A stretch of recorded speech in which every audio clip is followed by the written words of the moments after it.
So can we get today's meeting started? Can I welcome everyone to this remote meeting of North Lanarkshire Council? Before we go to the business of the meeting, I would like to remind you of the functionality which will assist with the smooth running of the meeting. Unless you're speaking, can all members please ensure that your microphone is muted? If you have declared an interest in a particular item of business, the clerk will remove you from the meeting to the lobby and reinstate you once the item of business has been dealt with. Can I remind members that if you wish to declare an interest during the meeting, please type in DEC in the chat bar and hit return. If you wish to raise a point of order, please type in the chat bar PO and hit return. And if you wish to ask a question, please hit the bar in the chat bar and then press return, and the clerk will notify me of the order of the speakers for each individual item. Please do not use the chat bar for any other purposes. Colleagues, can I remind you that the meeting is being live streamed through the Council's YouTube channel and is publicly available. This meeting will be available afterwards as an archived recording. Before I go to the business of the meeting, on behalf of North Lanarkshire Council, I would like to congratulate David McMillan. David was awarded the 2021 Nobel Prize in Chemistry. He formerly lived in Bells Hill and attended New Stevenson Primary School and Bells Hill Academy before going on to the University of Glasgow. So on behalf of everyone here in North Lanarkshire Council, congratulations to David on his great achievement. I've got apologies from Councillors Doolan, Goldsack, Bannon, McKendrick and Feeney. Are there any other apologies? Sophia Coyle. Thank you. Junaid Ashcraft, Provost. Thank you. Obviously, potentially Helen Loughlin, as she's having connectivity issues. Right, we'll watch if she gets on later on. Right, thanks very much. Agenda item 1 is declarations of interest in terms of Ethical Standards and Public Life Act. Are there any declarations of interest? Councillor Kelly. Thank you, Provost. Can I declare interest in motion 8 as I am a non-executive director of NHS Lanarkshire and I will participate. Thank you. Thank you very much. Agenda item 2 is the outcome of the by-election held on the 24th of June 2021, Ward 20 Murdisson. Can we note the outcome of the by-election held on the 24th of June in Ward 20 Murdisson? Agenda item 3 is the hybrid meetings of the councils and committees. There is submitted a report by the Head of Legal and Democratic Solutions seeking approval for amendments to standing orders and to the protocol for the meetings in order to facilitate hybrid meetings. Before I ask if we can agree the recommendations, can I hand you over to Andrew? Since the report's been written, there's just a couple of updates on timeframes. Andrew, can I hand it over to you? Yes, thank you, Provost. The installation of the system has been delayed from that detailed in the report, and we're now expecting completion next week. So the consequence of this delay is that the period available for staff training and familiarisation and also for elected member familiarisation has shortened if we're able to use the system fully in time for the council meeting in December. However, I remain confident that we're on track to go live this calendar year, but should there be any further delays, I will, of course, keep elected members updated. And I'd just like to take the opportunity to just highlight that whilst we try to cover every eventuality within the processes and protocols detailed in the report, there will, of course, be issues and circumstances which arise which are not covered. And I just ask for members' indulgence as we seek our way through these in the coming months. Thank you, Provost. Thank you very much. Colleagues, can we agree the recommendations contained within the report? Agreed. Agreed. Agenda item 4. Provost, sorry. I'm trying to, sorry for being late, first of all, but can I just make a comment on that report? that we've just agreed to? Well, we're kind of past it. Is it a question for Andrew and what he said? Yeah, it's on the report. Right, ask and we'll see if somebody can answer it. I mean, I'm not going to digress with the report, but that's the point I'm coming in to make. On the report, page 15 refers there to the use of points of order. Can I say that when Andrew's looking at this new system that's going to come into being whenever, could we implement, rather belatedly, a system whereby, because we saw at the butt end of this, the negative end of this, when people abuse the right to try and make a point of order, can we have some form of clock timing? I mean, with all this technology is floating about, when a member's got 5 minutes, you're the final arbiter, Chair. But it doesn't help matters when contributors, whoever they are getting interrupted 3 and 4 times in points of order. Now, what you then get is the flow of contribution is interrupted. It becomes a melee, and then you get the suspicion, was that a concerted effort to undermine that contribution? And did that person get the right amount of time? Councillor Morgan, that's nothing to do with the new system. That would be to do with any changes, No, but it's to do with the report. the overall standing orders. So you're not allowing any questions in the report now? I'm asking questions on the report, but Right, okay. specific questions to the report, Councillor Right. Morgan. Well, okay, asking the question then, premised on the embarrassing situation that people approached me and said that the last council meeting, somebody thought they tuned into a version of One Flew Over the Cuckoo's Nest, and somebody else said they thought they tuned into a bad version of River City. Now, to try and get some credibility back to this council, is it possible, can the officer advise me, if it's possible, that we could implement some form of on-screen display visual, so that when a person's contribution is being interrupted, that time stops?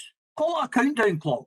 And I would like to think with the money that's getting mentioned in these reports, that is not a logistical impossibility to look at that, because we can't get into another administration experiencing some of the embarrassing, puerile and spurious displays we've seen to some members abusing the points of order system. Thank you. Andrew, is there any way the clock can be displayed when you're counting it down? As I say, like I remember, I trust that you, when you're stopping and starting the clock. But is there any way the clock can be displayed? Provost, the clock, a clock could be displayed. The only one I found which would be suitable is probably an online one, and it would mean I'd need to share my screen throughout the whole meeting, which could cause difficulties. Without looking at this further, I'm not aware of a way we can integrate a clock into the system without sharing a screen. But I can assure members that anytime there's an interruption to a speaker, I do pause the time, so members can be assured they get their full 5 minutes. Can you have a look and see when the training's on, if that can be done? Good. Right, thank you very much. Thanks, Provost. Agenda item 4 is the minutes of meetings of committees, subcommittees and panels for cycle 3. In accordance with Standing Order 21, the volume of minutes has been issued to you. There is one C paragraph on page 121.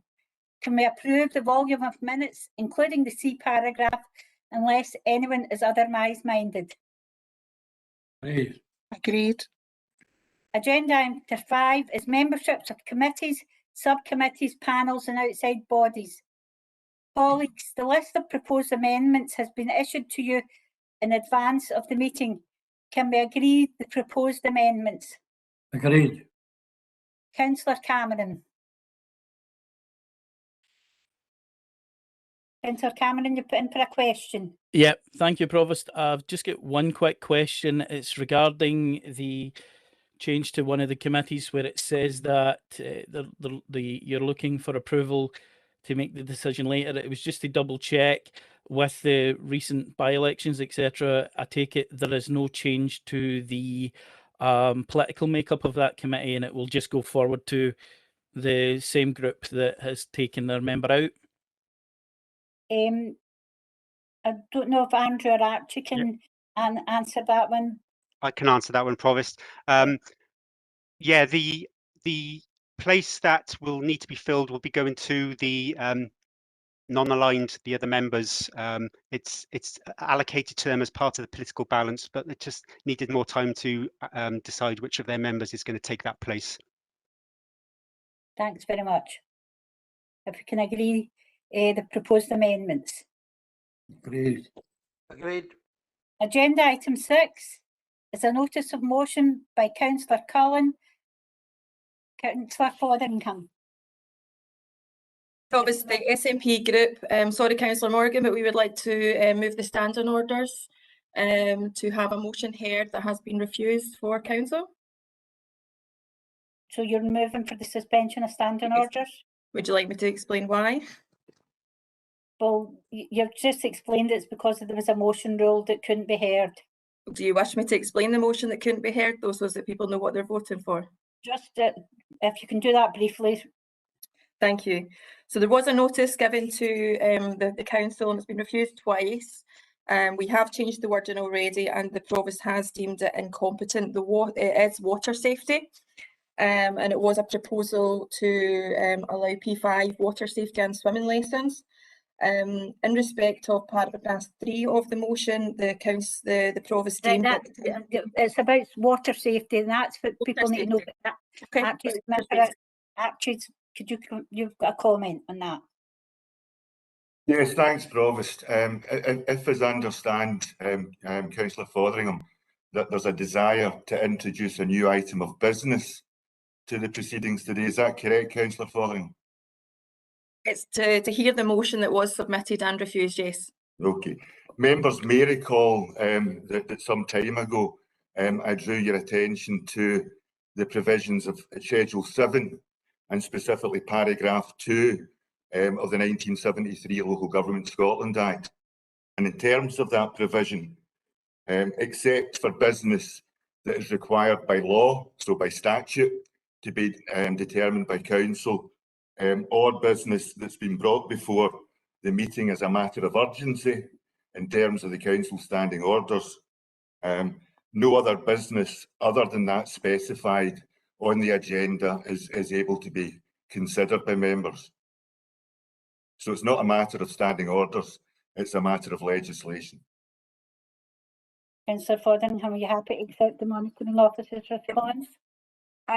I would argue, Provost, that this is a statutory obligation from the council to provide water safety to the children, and it is our responsibility to give them the opportunity to spot dangers, especially with the recent drownings that have taken place within North Lanarkshire over the recent months with COVID, and people being around water more often and keep themselves safe again around water and spot the dangers of water. I do think that is a moral obligation that every councillor here has, and it is something that we should be discussing today. And I was also say that if actually the information sent back to me was incorrect, which is why we would like to see this motion going forward, because the information that was sent back, there is actually a massive surplus, which it's stated that there's an underspend in the Learn to Swim programme. That'll come in if we get the debate. Chair, you're saying that this cannot be moved to the suspension of standing orders? Yes, that's my position, Provost. Unfortunately, because I understand where Councillor Fotheringham is coming from. However, when the legislation says, except in the case of business required by this Act or any other Act to be transacted at a meeting of the Council, what that means is, for example, the annual Chief Social Work Officer's report, which is required by statute to be considered by Council annually. It's not simply saying that any statutory obligation that the Council is perceived to have gets over that hurdle. So I'm sorry, but it's a matter of law. It's not a matter of standing orders. Thank you, Richard. Thanks,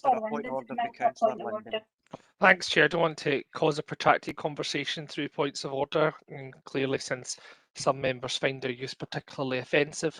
I do wish to clarify, though, in relation to what Archie's saying. Archie, can you just confirm as monitoring officer, you're not the arbiter of the standing orders? In fact, it's the Provost that makes a decision on whether or not to interpret the standing orders in the way you advise.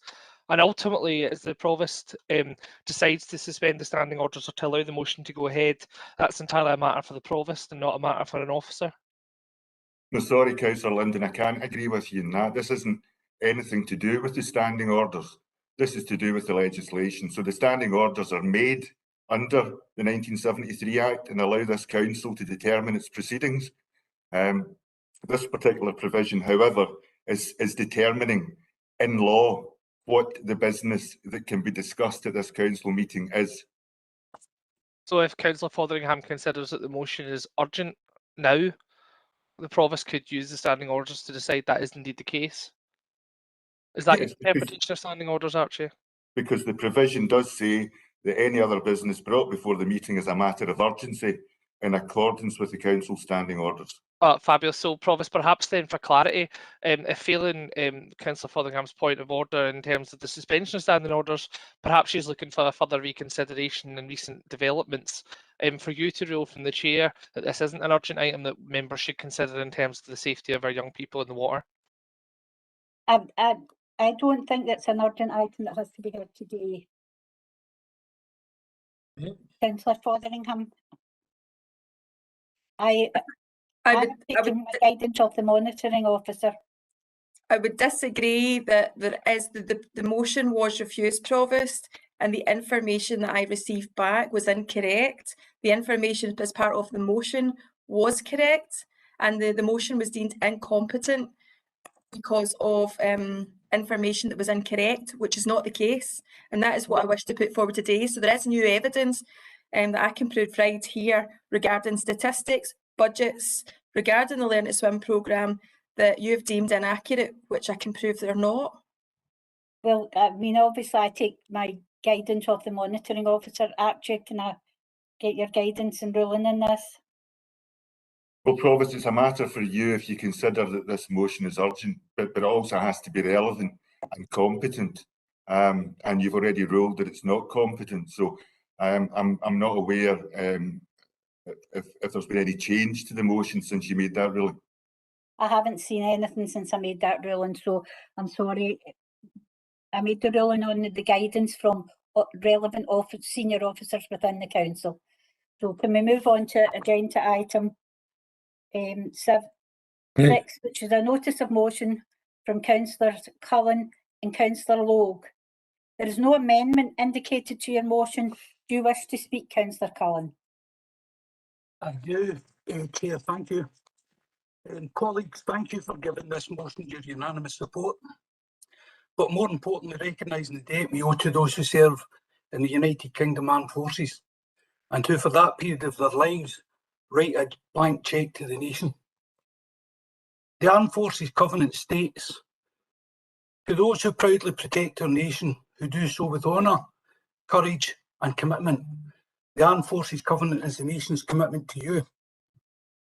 Since becoming the Armed Forces and Veterans Champion in 2017, the Council, with the support of officers who I personally thank, have made significant progress in the recognition and development of issues relating to both the Covenant and the support to both serving armed forces, their families, veterans and their support organisations. One of the key aspects of this agenda has been the joint working group, Firm Base, which is chaired jointly by both me and my South Lanarkshire colleague, Councillor Mark Horsham.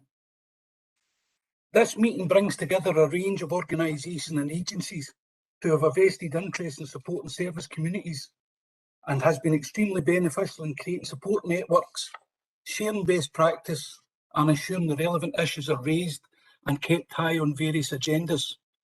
Hopefully this meeting continues into the future. Both North and South Lanarkshire have also developed a website, lanarkshirearmedforces.org.uk. This website acts as a repository for information specific to both North and South Lanarkshire and signposts veterans serving armed forces personnel and their families to the correct contacts. It's a live website and suggestions are welcome to help improve its capture the group it's aimed at to add to its benefits.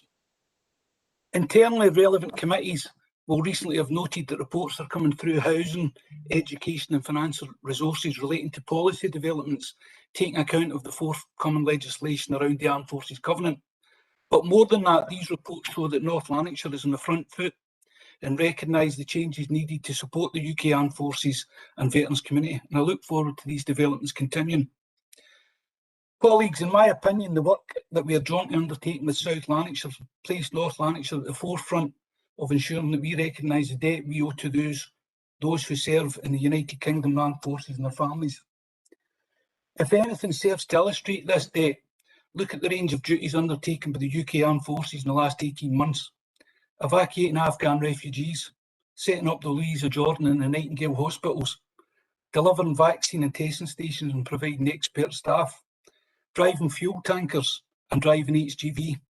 The list to which they can adapt and provide support at short notice is a testament to the training, skills and dedication of our service personnel. As this ministration draws to a close, it is my hope that North Lanarkshire continue to support the UK Armed Forces community. On a final note, there are many people I would like to thank, and I will have done so and continue to do so personally, but I would like to take this opportunity to pay a particular thanks to Officers Archie Aitken and Catherine Johnson, who have and continue to do is to support me in the role as Armed Forces and Veterans Champion. In order to cement our commitment to the UK Armed Forces and their families and veterans, the Provost and I will seek to re-sign the Armed Forces Covenant during the November 2021 as part of our remembrance commemorations. Thank you, Chair. Thank you, Councillor Loeb. Your second. Do you wish to say anything? Yes, Provost, I'll be extremely brief because I recognise there is no amendment, and also I've always believed that a seconder should be brief and succinct, especially when the mover of a motion has comprehensively covered the specifics of the ask in their presentation. On reflection, without being too disrespectful, I believe that the role of Armed Forces and Veterans Champion prior to 2017 has been more of a titular position.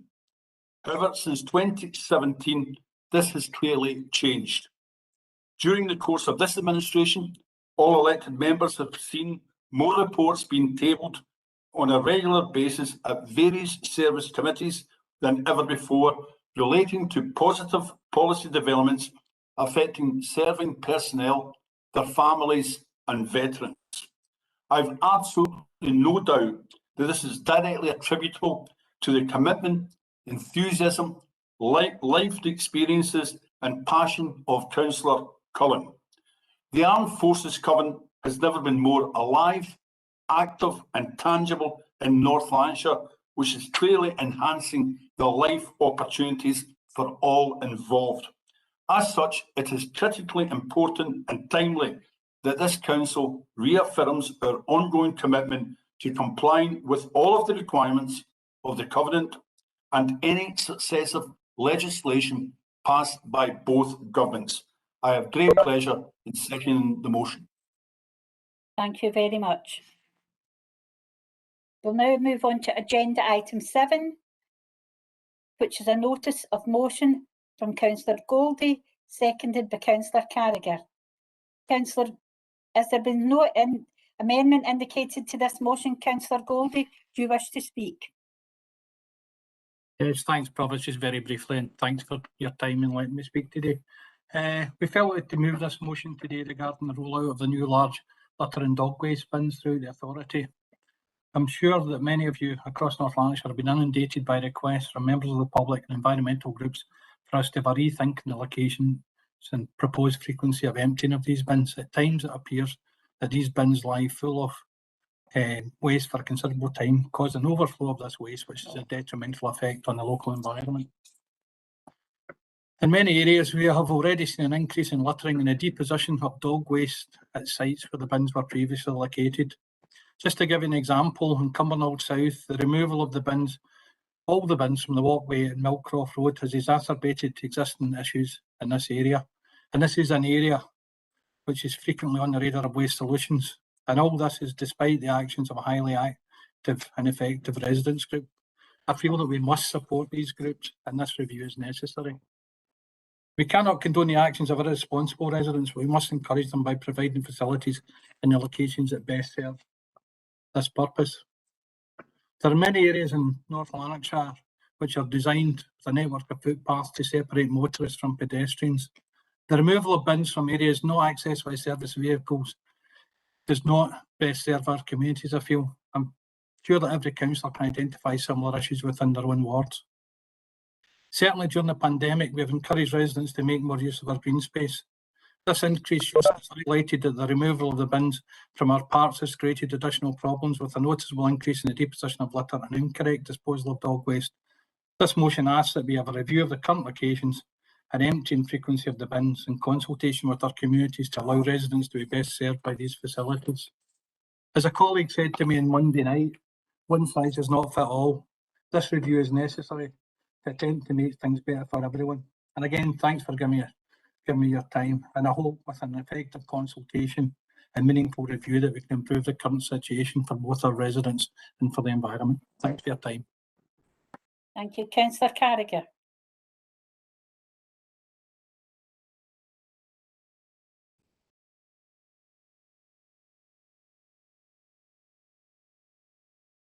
Councillor Carragher.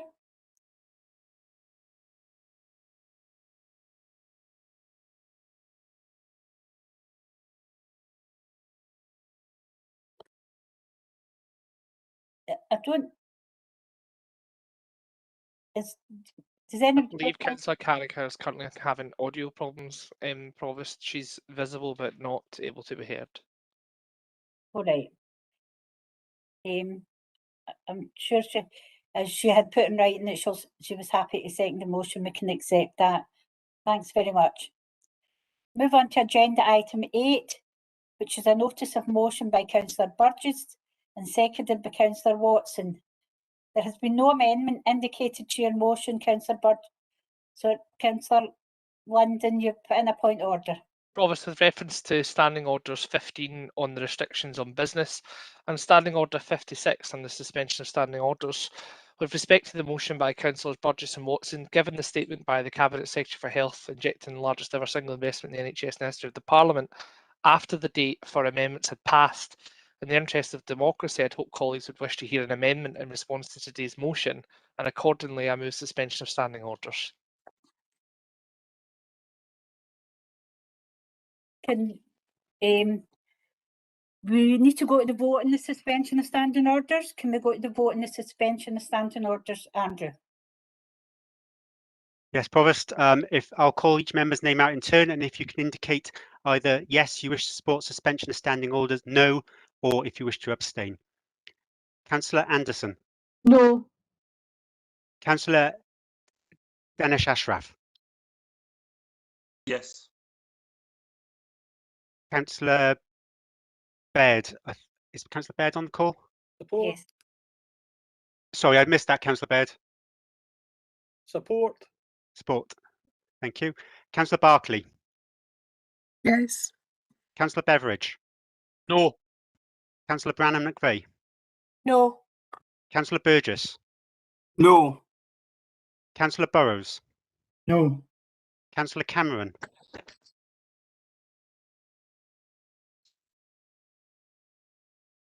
Councillor Cameron. Councillor Campbell. No. Sorry, I was having trouble getting unstuck there, Andrew. No. Councillor Campbell was a no. Councillor Carragher. Are you able to hear us yet? Councillor Carson. No. Councillor Castles. No. Councillor Michael Coyle. Yes. Councillor Cullen. No. Councillor Curran. No. Councillor Curry. No. Councillor Damasio. Yes. Councillor Doherty. No. Councillor Douglas. No. Councillor Duffy. No. Councillor Farouk. No. Councillor Fisher. No. Councillor Fotheringham. Yes. Councillor Gallagher.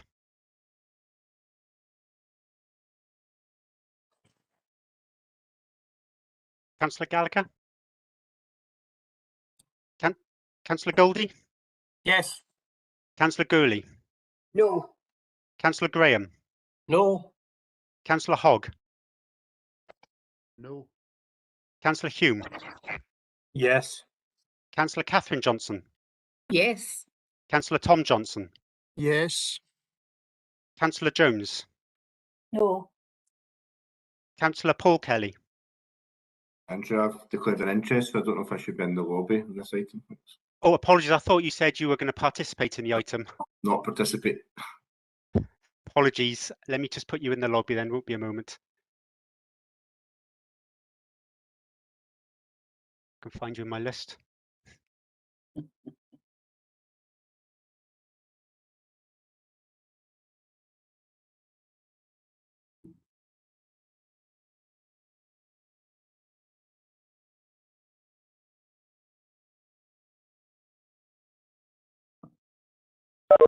Okay. Councillor Peter Kelly? No. Councillor Kerr? No. Councillor Larson? Yes. Councillor Lennon? Yes. Councillor Lennon? No. Yes, Councillor Linden? Can you hear me? Yes, I can hear you. Is that a yes? Yes. Yeah, thank you. Councillor Linden? Yes. Councillor Logue? No. Councillor Loughran, are you on the call? No. Councillor McGregor? Yes. Councillor McGowan? Yes. Councillor Masterton? Yes. Councillor McCulloch? No. Councillor McLaren? No. Councillor McManus? Yes. Councillor McNally? No. Councillor McNeil? No. Councillor McPake? No. Councillor McVeigh? No. Councillor Mooney? No. Councillor Morgan? No. Councillor O'Rourke? Councillor O'Rourke? No. Councillor Pettigrew? Yes. Councillor Quigley? No. Councillor Reddin? No. Councillor Rorty? No. Councillor Shevlin? No. Councillor Shields? No. Councillor Stephen? Yes. Councillor Stevenson? No. Councillor Stocks? Yes. Councillor Stubbs? Yes. Councillor Alan Valentine? Yes. Yes. Councillor Annette Valentine? Yes. Yeah, thank you. Councillor Watson? No. Councillor Weir? Yes. Councillor Wilson? No. And Councillor Woods? No. Thank you. So there are 65 members have voted. We need 43 members to reach the threshold to suspend standing orders, but only 24 members voted in support. So the move to suspend standing orders has not passed. Thank you very much.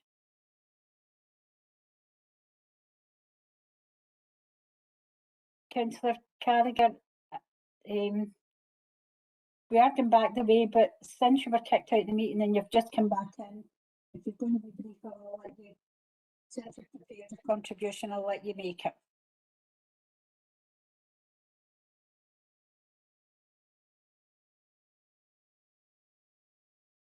Councillor Carragher. Provost, it's not Councillor Carragher's day. I'm afraid she's just been kicked out again. I think so. Thank you for being fair and allowing her to come back in, but I'm afraid technology is not our best friend today. Thank you. I think a few people, I had that yesterday as well. The motion number 8 from Councillor Burgess and Councillor Watson. There's been no amendment agreed to this motion. Do you still wish to speak, Councillor Burgess? Yes, I do, Provost, and thank you. Colleagues, as we're all well aware, COVID-19 variants are still with us and they're infecting numbers here in Scotland are very high. In fact, they are the highest in the UK. Our hospital and accident and emergency departments are in crisis. Waiting times have reached an intolerable level and in some cases are 12 hours. More worrying is the increased waiting time for an ambulance, caused in part by the time it takes an ambulance crew to get the patient into hospital. Ambulances are queuing up outside accident and emergency for hours on end, waiting to offload patients. Meanwhile, 999 calls are being prioritised. We have heard of deaths and unacceptable waiting times as people waited for an ambulance to arrive. Colleagues, I myself have a constituent who waited 23 hours for an ambulance. He fell in his bedroom. He's in his 80s, and thankfully he was uninjured, but he couldn't get up off the floor. His wife, who's also in her 80s, could not help him. She phoned for an ambulance time and again and got the same message each time. We are experiencing high volumes of calls. Her husband told her to put a pillow under his head and threw a duvet over him, and we'll wait. Colleagues, they waited 23 hours. This was very serious. It's disgraceful to suggest that you think twice about calling an ambulance. Humza Yousaf is the Scottish Cabinet Secretary for Health and Social Care. He must protect all people with illness and disease.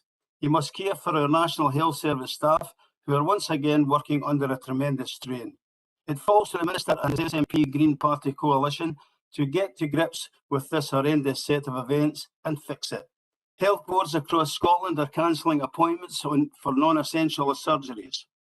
£40 million has been spent on the private sector help in a desperate attempt to avoid the complete collapse of our National Health Service here in Scotland.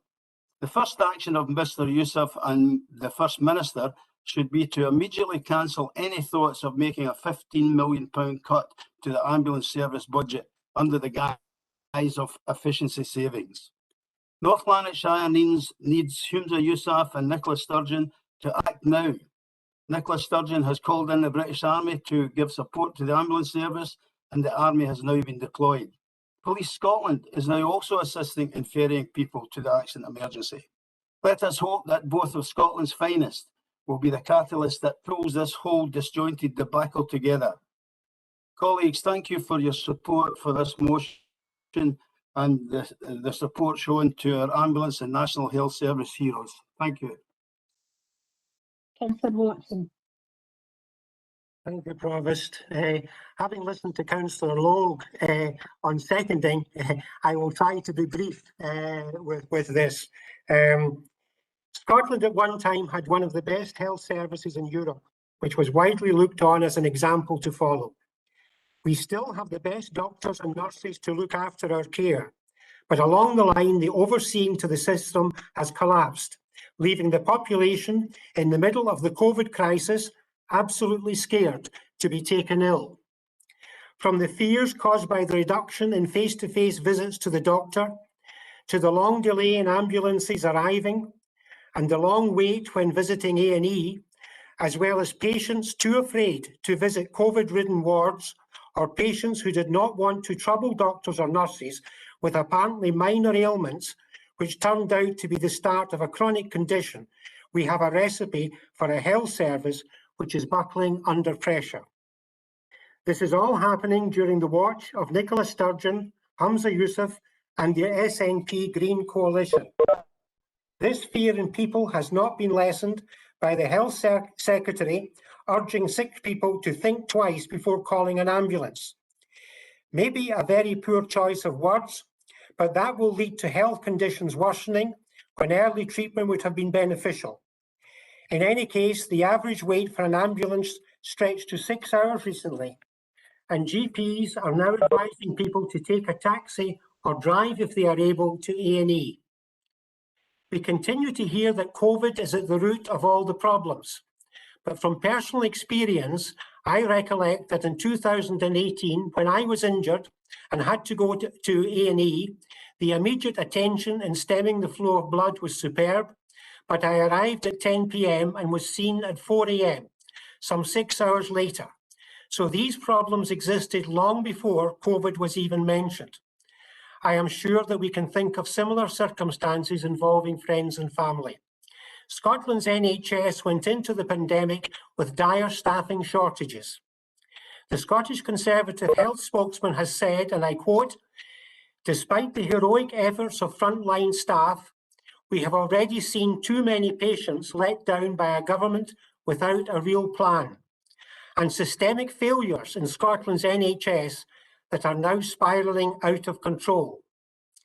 I am pleased to see that this motion from Councillor Bob Burgess has unanimous support from the Council, and I am pleased to second the motion. Thank you, Chair." Thank you very much. Councillor Linden, you're putting up a point of order. Thank you, Provost. To seek the monitoring officer and your guidance in relation to Standing Order 24 at the conclusion, and I particularly reference the fact that I've reflected and listened to the debate this afternoon by Councillor Burgess and Watson, and I note that Standing Order 24 says there shall be no prohibition on any composited motion or amendments, or indeed amendments arising out of debate at a meeting to be moved subject to the terms of Standing Order 34. I wondered therefore if it would be appropriate, Provost, to be able to move an amendment having reflected on the debate, and perhaps you'd seek the monitoring officer's guidance in that respect. Archie, do you want to come in on that? Well, Provost, the amendment wasn't submitted in line with Standing Order 24 in terms of the timescales, and a move has been made to suspend standing orders. I'm not entirely Forgive sure. me, I'm asking the monitoring officer to reflect on the fact that I've considered the debate this afternoon, and the end of Standing Order 24 is quite clear that there's no prohibition on an amendment that arises out of the debate being moved. That's quite clear in terms of Standing Order 24 at the conclusion paragraph.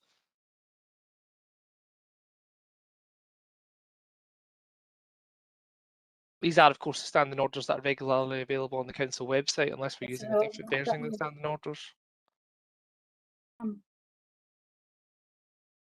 I can read it again, Provost. It says there shall be no prohibition. I've got it in front of me, but the monitoring officer's given some advice, and then we will have a. I'm looking. It's entirely a matter for you, Chair. I mean, the monitoring officer's reflected on the previous amendment, which was submitted to officers out with the timescale. I have, just during the debate, sent a revised wording to the Head of Democratic and Legal Services, Andrew Rose, in reflection debate, and would seek to move a new amendment based on the debate this afternoon in terms of Section 24. I seem to have lost my title, Provost. But, sorry, apologies, Archie. I'm getting mixed up between Democratic Participation Manager and High Hegion of all things legal, but you get my drift. Can I have a chance to have a go into the room with the Head of Legal and Democratic Services and look at what you've submitted, and then we'll come back with a ruling? If you can give us 5 minutes to do that. Because I really need to see what I'm agreeing to rule on before I can make a formal ruling. So if you can arrange for... Provost, just for clarity, I'd seek to understand what it is that you're seeking the monitoring officer's guidance on. I mean, the standing order 24 is quite clear that there's no prohibition on an amendment coming that arises out of debate. I've submitted revised wording that is not exactly mirroring that which was previously submitted to officers. It is new. There is a new paragraph, and therefore it has arisen out of the debate this afternoon.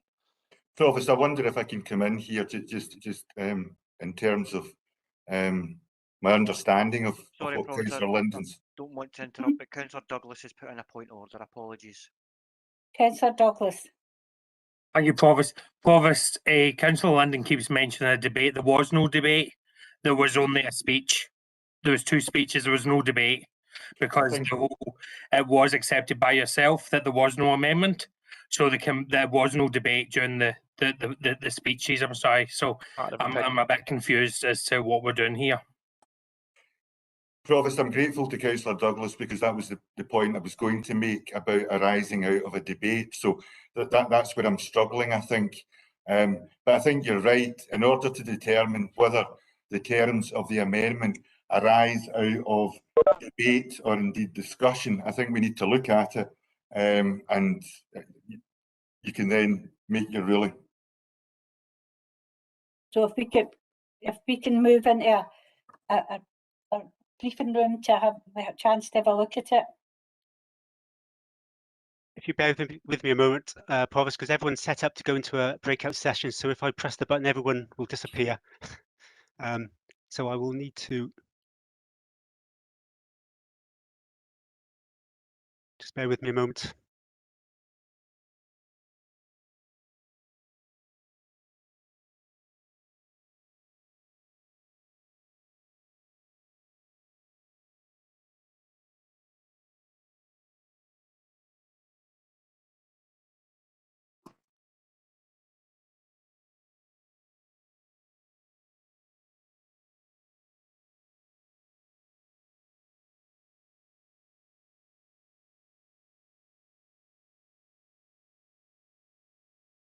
Okay, I'm going to move monitoring officer and the provost into a separate breakout room.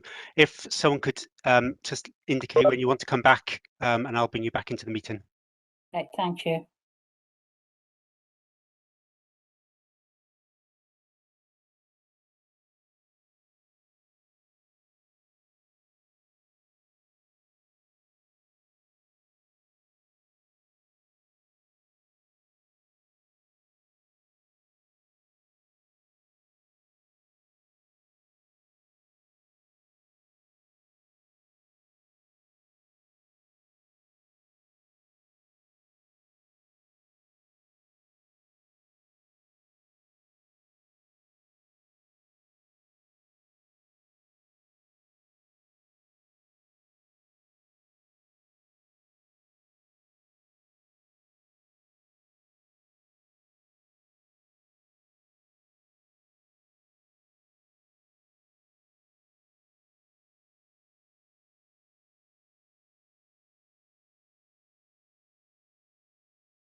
The provost has just asked that the chief executive join us, so I'm just sending Mr. Murray into the breakout room.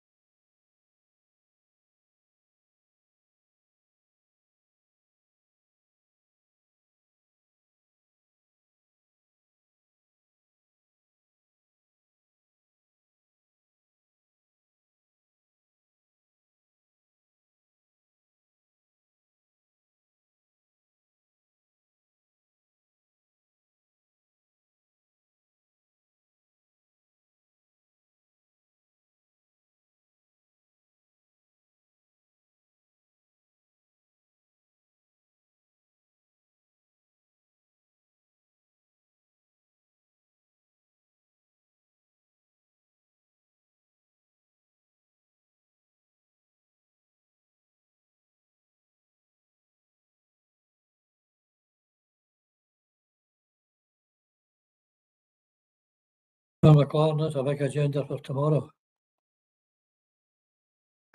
Councillors, can I remind you that this is still being live streamed, so I would ask you to remain on mute, please.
Provost, I believe that's all. That's you back in the main meeting now.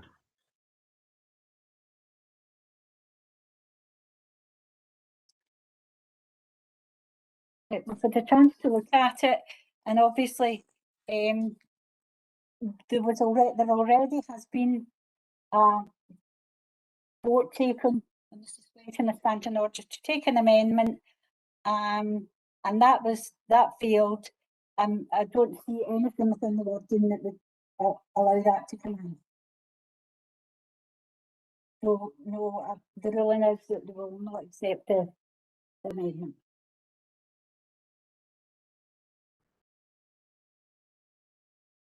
Provost, there is a couple of points of order that have been put in the chat bar. I think it goes back to when you were in your other room. It goes back to Councillor Baird, followed by Councillor O'Rourke, Councillor Stubbs, and possibly Councillor Johnson. I think you just put in his name, so I think it might be a point of order. Thank you. Councillor Baird, do you want to put a point of order in? I take it that's what you've typed up.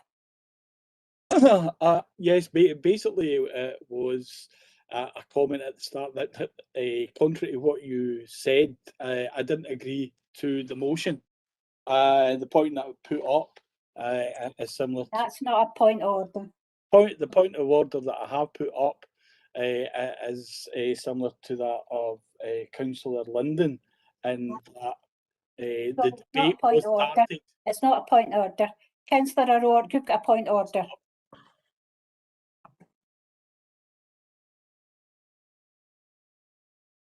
Councillor O'Rourke. You hear me, Provost? Aye. It's regarding Standing Order 24 and the start of the last paragraph in it. It says, in the instance whereby the mover and seconder of a motion and one or more amendments agree to compensate. So this is when an original motion has been agreed to be compensated. Not going to be hearing an amendment anyway, Pat, okay. So you're right. Okay, thank you. I went through that with a fine-tooth comb when I was out the meeting. Councillor Stubbs. Provost, I was involved at the time that this, I was business manager of the opposition at the time that we were reviewing the standing orders when this particular one was inserted. The last paragraph of this standing order is exactly for this situation, whereby through the discussion that happens, there should be the opportunity to put an amendment based on. It is a point of order. There was no debate. There was no debate. There wasn't. Councillor Johnson, is yours a point of order or just a comment? Provost, it is a point of order. It's not a point of order. You haven't let me finish what I was saying to make my point of order. Right, continue. I'm sure that the two administration business managers who were in the meeting with me at the time would happily confirm the reason that this was put in, to make sure that if the comments that went along with any motion to the council were such that an amendment would arise, then it should be allowed to be put forward. If you're not accepting an amendment based on that, we've already been to a vote on that, and the vote. No, with respect, Provost, you have not went to a vote on it.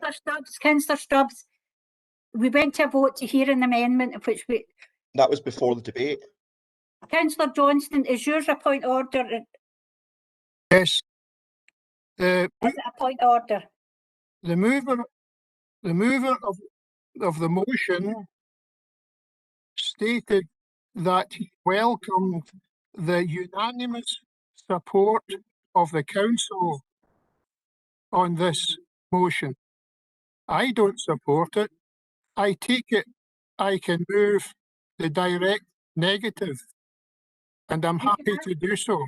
You can ask for your dissent to be recorded. Councillor Logue. Well, I want my dissent recorded then. Councillor Logue.